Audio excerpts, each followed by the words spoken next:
Hello YouTube, in this video I'm going to be discussing the utilization of pause reps for hypertrophy and size. Because a lot of people think that since it's something that powerlifters do, it's only applicable for strength, and that's not true at all. It is a valid mean of progression and of destroying muscle fibers in reality for people who are just in it for aesthetics and looks. So today I'm going to broadly define what pause reps are. I'm going to explain to you what they are and aren't. I'm going to give you pointers to understand why they're so good. I'm going to define their limitations, and I'm going to give you the best type of pause work you can do and how to program it in your training. So first off, just as I said, it's not just for powerlifters, and that's a mindset that bodybuilders need to get out of their heads. Just because powerlifters do certain types of training doesn't mean that it's only applicable for them, because there is a lot of cross-pollination between the two practices. And even though we do not train for the same value, we bodybuilders prioritize form and they prioritize function, it still implies the idea that there is some connection between the two. Because to achieve form, you're going to have to focus on function to an extent, and to achieve function, vice versa. And therefore, when we're looking at pause work, we can get and learn a lot of hypertrophic information from the practice, and therefore we cannot just reject it. And that's true for a plethora of things that have now become quote-unquote owned by powerlifters. And I understand that this also comes from the fact that there's a lot of dogma in the powerlifting community, and they tend to be very judgy of bodybuilders who try to apply powerlifting principles, but just disregard that. It doesn't matter. Utilize everything that you can to get bigger. That's the goal. You use things as tools regardless of if there's an etiquette on the tool that says powerlifting. It doesn't matter. In reality, bodybuilding can learn from arm wrestling, calisthenics, Olympic weightlifting, rings, all of that stuff. We can grab the one portion that works for size and apply it to our own training. And therefore, if you look at pause reps, there's a lot of applications of hypertrophy that goes into play that I'm going to detail. And the most obvious one is that they build strength. And it's something that I'm going to reiterate as many times as I can because it's really important to get. While bodybuilders don't focus on strength per se, strength is not the pursuit, you're going to have to grow your strength just because it's the only way to grow tonnage while maintaining a relevant intensity of work. Because if you never grow in strength, you can grow your volume still, but it's not going to result in any massive size gains. You need to have tonnage progression within relevant intensity windows. And pause reps are going to help with that because they're an excellent variation. They truly do help build strength. It doesn't mean that you're always going to only do them, of course, and it also doesn't mean that they build strength because it's the mean that powerlifters use in competition. The reason why pause reps for the bench, for example, are utilized in powerlifting is for a different reason altogether. It makes it much easier to judge. And it's the reason why it's not applied for the squat, for example, because it's just not necessary. But pause reps within training is completely different than pause reps within comps. Because if you are a bodybuilder, a pause rep is very clearly defined as a rep where the momentum is killed. That is a pause rep, meaning that there is no time attached to it. You cannot say that 3 seconds is a pause rep. That is maybe true in competition with competition standards, but it doesn't apply for bodybuilding. As long as you manage to kill the momentum, the bar is not moving anymore, that's a pause. For some people it's 1 second. 1 second is all they need, the momentum is dead. And the reason why it's so important to make that distinction is because there are some iterations of pause reps that aren't really pause reps, meaning that they are paused to an extent of time and then the momentum is built back into the lift. For example, again, look at certain competitions of powerlifting where there is a pause on the bench. At the bottom, when they press back up, they are allowed to heave down and up, but that builds up momentum. So for bodybuilders, you don't want to do that. You go down, the bar is dead on your chest, and then you push up. You have killed the stretch reflex momentum, and you get the bar up with, and not necessarily just muscles, because the touch and go also utilizes your muscles, but within a window of practice of the lift that takes away the stretch reflex to an extent. There is some still application of the stretch reflex, because in reality, when you pose at the bottom, the muscle is fully stretched. So when you press back, it's still a stretch reflex, but without the momentum. And that's what you want. You want to remove the momentum, because this reinforces technique and stability. When you are doing a touch and go rep, for example, a big problem that a lot of people encounter is they go down, and within what I call the red zone, where they reverse the negative into the positive, the form breaks down, meaning that the body changes form. You see that on the bench, people who go down and as they press up, their back loses some of their arc, or their shoulder stabilization is lost a little bit. They derag the shoulder a bit, or they end up having the shoulders that are not really tucked back in as much. Their feet move, all of which are created by the momentum. And that is something you want to avoid, because your form needs to remain rigid, right? A rigid form allows you to grind through reps, because it allows you to express strength. And that's the reason why form breakdown is bad. It's not that it's bad because visually it doesn't look good. It's bad because it creates leak in the kinetic chain. And you want to avoid that. And in reality, for bodybuilding, form is more primordial than for powerlifting, because in powerlifting, you lift the weight wherever you want to lift the weight. Doesn't matter if it looks good or bad. And also, you are competing on one rep. So if your form breaks down at the bottom of the negative, who cares if the positive went through? But for bodybuilding, which focuses on rep work, it becomes a big problem because it's exponential. And the pose work is going to teach you how to stay tight at the bottom and not let anything go out of position. So that's one thing that technique-wise is super important and extremely beneficial. And it also reinforces stability. That's especially true in things like knee flexions, like the squat or the deadlift. A lot of people, when they go down in the squat, at the bottom of the squat, they feel unstable, like it's not a secure position. But for anyone who is a proficient squatter, you know that the bottom of the squat needs to feel rock solid. It just needs to feel like you're sitting there. It cannot feel uncomfortable, because if it does, the lift in itself is going to feel uncomfortable, and that's a recipe for injury. So you want to prevent that. So that's already two things that outside of hypertrophy are going to benefit the very ability of lifting, and that can only be a good thing. So that's a plus for pose work. Then we have to also talk about the fact that it lengthens the time under tension, meaning that while time under tension is not the most important variable for hypertrophy at all, going through the motion is, because it still represents time under tension. The amount of time that you spend in the red zone at the bottom when the muscles are the most stretched is still something that can add value to the hypertrophy qualities of the training. Meaning that when you do a pose bench and you pose at the bottom, you are still remaining to an extent in control of the bar. So the bar is not fully resting on your chest. The pectorals are still being stretched. And that time the pectorals spent underneath that weight matter. They don't matter exponentially, don't start to do reps of pose when you spend 20 seconds here, but it still adds a tiny bit of oomph to the training and to the qualities and the value that you get from it.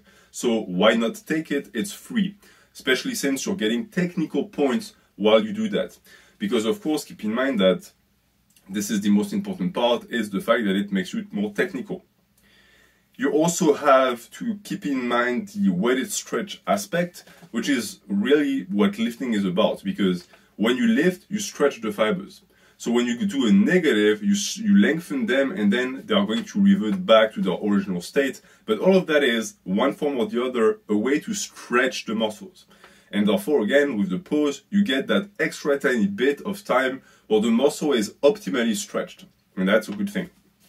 It can also help prevent injury, especially in muscles like the hamstrings that tend to get and to receive too much of a focus on contraction. Too many people focus too much on the positive, but they never lengthen the hamstrings, and that's why so many people have hamstring pulls. That's especially true with athletes, with sprinters, with soccer players especially. I've seen that, where they get hamstring pulls all the time, and it's because they focus too much on the contraction to move forward, but they never really lengthen it. And therefore, something like a pose squat, for example, a pose deadlift is going to really help with that. Now, when we're talking about technicality, there's an aspect of the technique that I touched upon, but to me it's primordial, and that is confidence. Because in reality, a technique that you feel confident in by default is going to be stronger than a technique that you feel not confident in. This is where you can start to discuss differences between what optimal form is and what subjectivity does to the technique of an individual. Because if you feel that the form is rock solid and it feels good, even if an outside observer tells you it's not, most likely you should stick to it. Because unless you're really deluded, it might be the strongest form for you, at least for the time being. And I have found that nothing reinforces confidence in technique quite as much as pose reps, especially pose squats. It's the reason why, if you look at my novice program, I tell people to do not squat 2 times a week, but 1 squat and then 1 pose squat. And some people might say, okay, but the lifter is not going to be able to lift as heavy, and it's also a variation. I thought that variations were not needed for novices. Well, there are exceptions. And to me, pose squat is one of the exceptions because it's the safest method of squatting, in my opinion. It reinforces proper technique because you can't fool yourself when you pose squat. When you do a touch and go squat, a normal squat, it's easy to just get caught in the euphoria of the moment and not really realize that you're messing up your technique when you rebound from the bottom. But in the pose squat, you can tell because you sit, it's uncomfortable, then you push back. And if your hips rise or if anything happens, if your elbows rise, you're going to feel it immediately. So it's going to keep you accountable. And on top of that, the red zone, the bottom of the negative, is the scariest portion of any lift. And by scary, I mean that you're not that you're going to die, because if you're doing things properly, you have safeties and spotter arms in place, but rather the fear of failure. And that fear of failure can be a huge enemy and detriment to your training. And therefore, spending some time, some uncomfortable time, some quality time in that position is going to make you feel much less afraid of it. I have found, for example, that when you get someone to do pose squats regularly, they stop being afraid of the descent. You know that little voice in your head that tells you, hey, what if you can't get back up? What if you bend at the knee, you go down in the hole and you can't get back up? Well, pose squats will take care of that for you because you're going to time and time again go back in the hole, have to sit in the hole until the momentum dies and push back up. And that time spent in there is going to kill that fear. Keep in mind that when I'm talking about pose squats, it's a pose squats. You kill the momentum, you don't spend 15 minutes in there, 1-2 seconds is enough. And keep in mind also that if you go down, but then before you push back up, you do that tiny thing with your butt that I see people do where you try to build momentum and you rock down to go up, that's not a posed rep anymore. You might be doing a double negative at the bottom, that's a different type of training, but it's not a posed rep, so don't do that. You sit down, push back up, that's it. So that's for the benefits, and you will find, and that's applicable to anyone in reality, that if you are afflicted with the yips, nothing beats the yips quite like pose work. And the yips, for the people who don't know, it's a fear attached to a particular movement pattern that makes you unable to perform. And the yips are, first off, for anyone who's played a sport, a real thing, meaning that it can really mess you up and mess up your form. And for lifting in general, it can make you weaker, meaning that you can load a weight on your back that you can rep for 5 reps, and at rep 3, that fear is psyching you out so much that you can't rep it anymore. And that can be a huge blocker in reality, because since you are afraid you're not going to do the negative as fast as you should, you're going to be way too cautious, and you're not going to be able to express the full potential of your performance. And that's when the post rep comes into play, because again, as I explained, it's going to teach you that spending time in that bottom position when you're the weakest isn't so bad after all. So when you go back to it the normal way, it's going to feel like a cakewalk.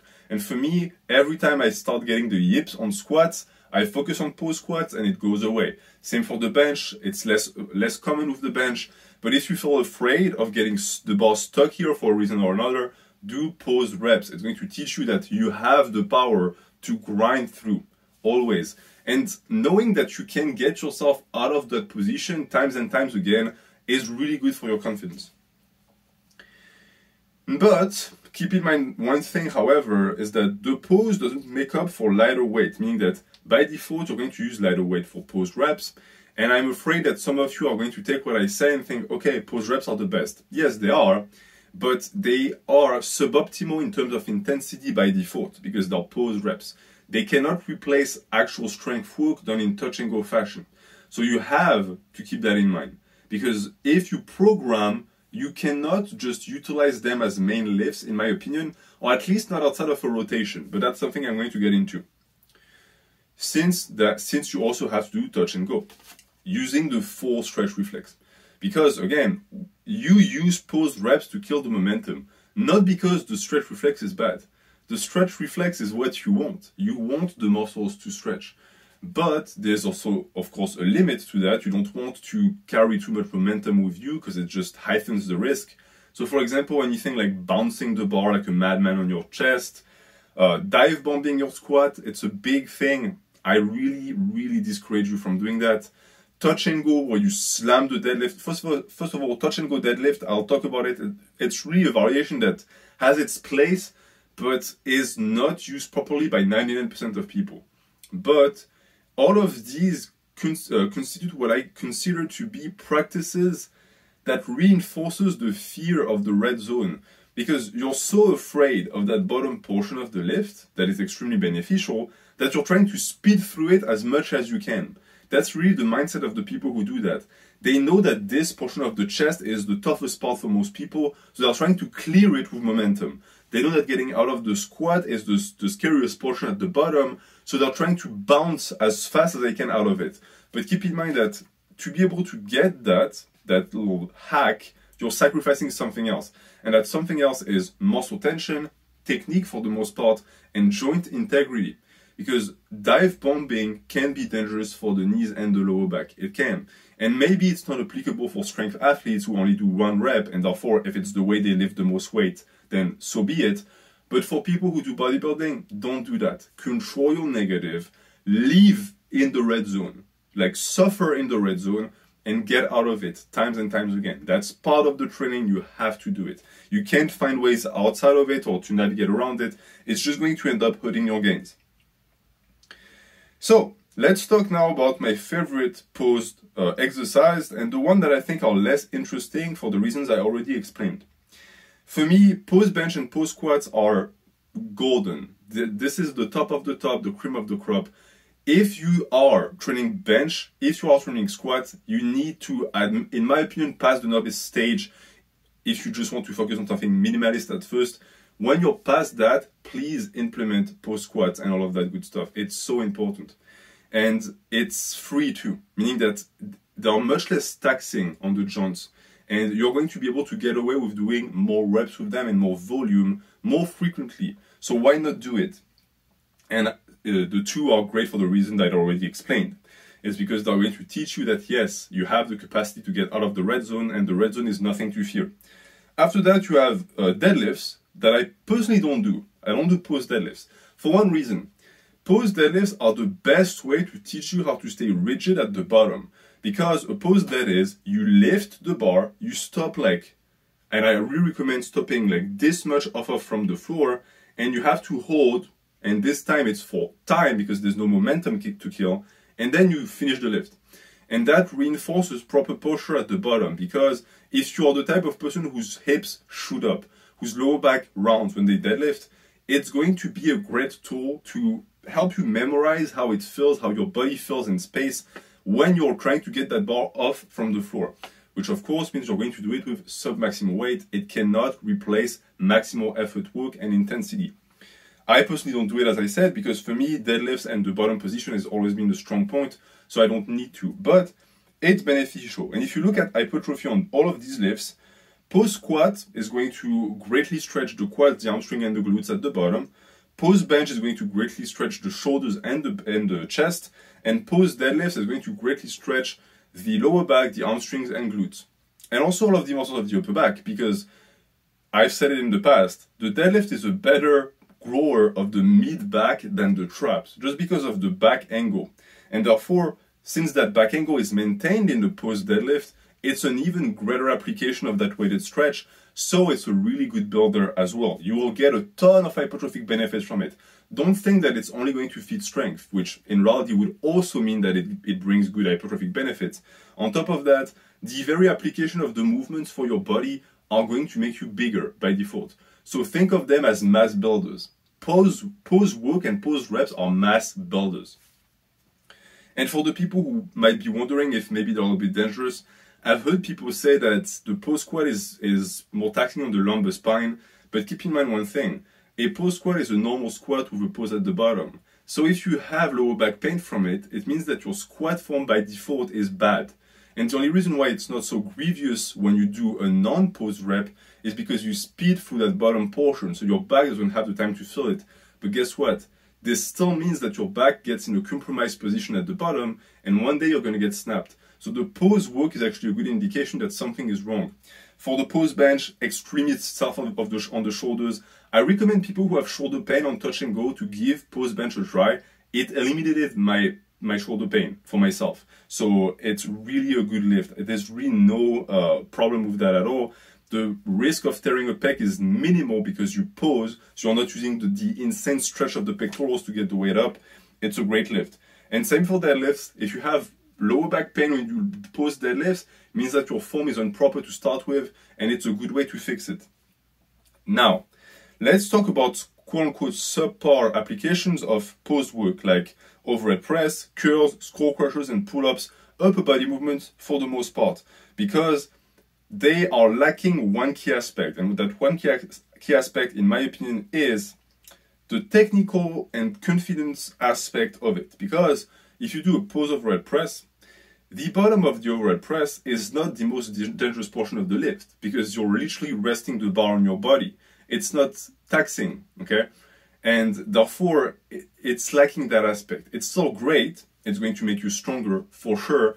But you also have to keep in mind that when we're talking about the stretch, it's like a pose rep, but worse. Because on the pose rep, at least, unless you're completely flat at the bottom, there's still the pectorals being stretched because the bar is like literally on you. There's no way for you to escape it.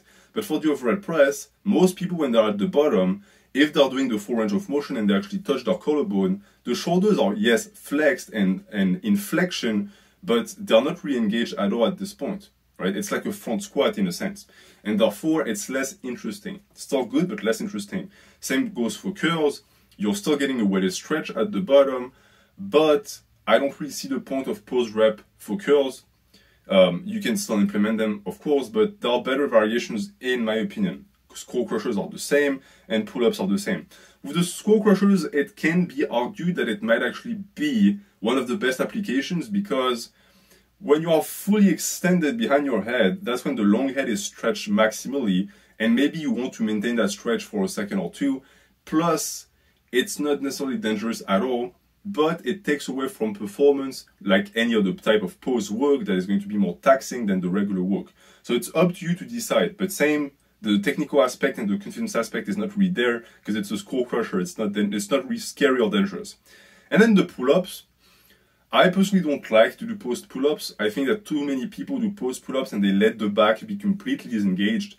But if you know how to retract the scapula at the bottom of the lift and still have the stretch of the lat, pause for a second and go back up, it can serve as a variation that is going to greatly improve your strength. Same logic as with the curls. There are so many good variations of pull-ups already that I don't think that pose work is necessary at all, unless you're training for something like a competition where it's needed. And that's sort of the gist of it too, is that in reality, when we're talking about straight line of specificity, you're limited for the bench, squat, and deads, which is why pose work is so great.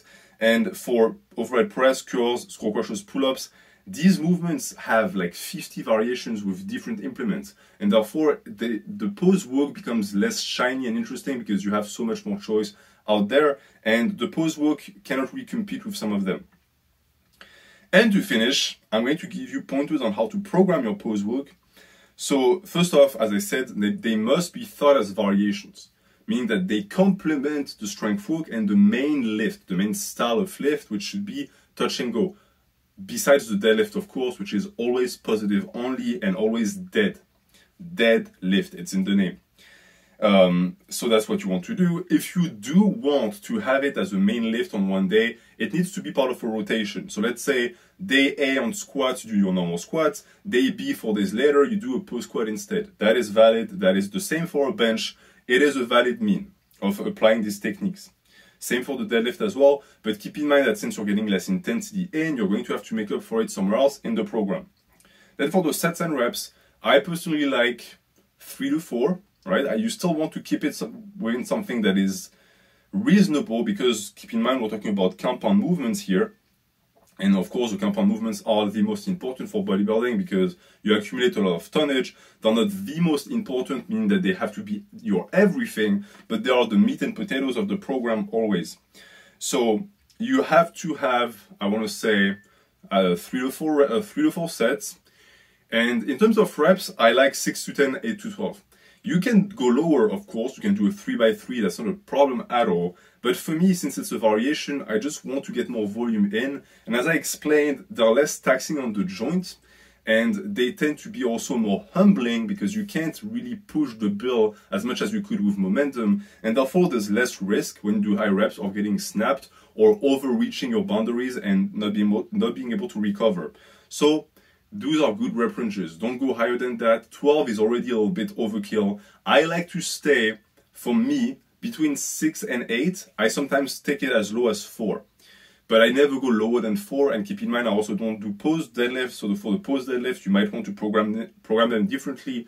Since both the post squat and the post deadlifts are taxing on the cardiovascular system, you might need to go lower. So 4 can be a good range. But, and that's also the reason why I told you not to do them as your primary work, keep in mind also that these are usually worked and applied for technical points. And therefore, if you're fresh enough to really push the bell, you might have too much of a form breakdown. It's the reason why I'm a little bit, I'm trying to warn you about having them open the day. You don't really want to be fresh on them. You want to have a little bit of a fatigue going on so that you don't overdo it. You stay within the boundaries of what is needed to progress and nothing more. For the frequency, you can get away with 2 times a week. That's not a problem at all. 1 time a week is also perfectly valid. 3 times becomes a little bit overkill. And then for the rotation aspect, I already described it. If you're going to rotate post work, make sure it stays within the line of specificity. So if you're going to do a squat on one day and you want a rotation, a post squat is perfect. A post deadlift is not the same thing. It's a different lift. So that would be a different type of program, but it's going to complicate things a bit. So that's pretty much that. That's all I have for you for the post works for hypertrophy. If you have any questions, let me know in the comments. We can discuss it. Have a good day.